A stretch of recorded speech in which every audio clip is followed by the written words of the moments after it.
Todo bioreator tem uma fase líquida e uma gasosa, e todo experimento começa com uma batelada para popular o reator.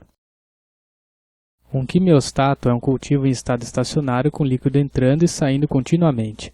A alimentação é um meio de cultura estéril. Este é o aparato de quimiostato mais simples possível, uma bomba para alimentação e outra para o descarte. Controlamos o volume pelo nível de líquido usando uma vazão maior na bomba do descarte. Quando o líquido encosta no tubo de saída, o excesso é retirado rapidamente. Quando não encosta, a bomba puxa gás. Como também precisamos medir a vazão de entrada de líquido, colocamos mais uma entrada, para o medidor de vazão. E para retirar amostras, podemos ou retirar uma alíquota ou coletar do descarte. A segunda maneira é demorada e por isso precisa ser feita no gelo, mas ela não perturba o quimiostato. Para cultivos de pequeno volume, essa é a única opção viável.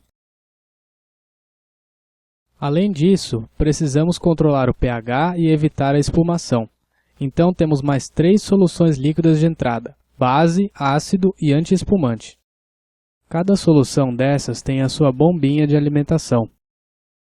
O pH e outras variáveis são medidos por sondas que mandam os dados para uma central de controle. E é essa central que ativa as bombinhas, manualmente ou automaticamente. No modo automático, a variável controlada forma um loop de controle. Por exemplo, o pH e as bombinhas de ácido e base, que alteram o próprio pH.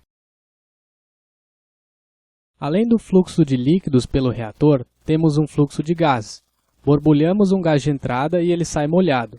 Para não estragar os analisadores de gás lá na frente, o gás passa por 2 condensadores, um primário acoplado no próprio reator e um secundário, que é um frasco com gelo. Tem que ficar trocando esse gelo. Por último, um sistema de aquisição de dados registra as medições online de 1 em 1 minuto. Depois de montar o bioreator, podemos inocular e começar o ensaio.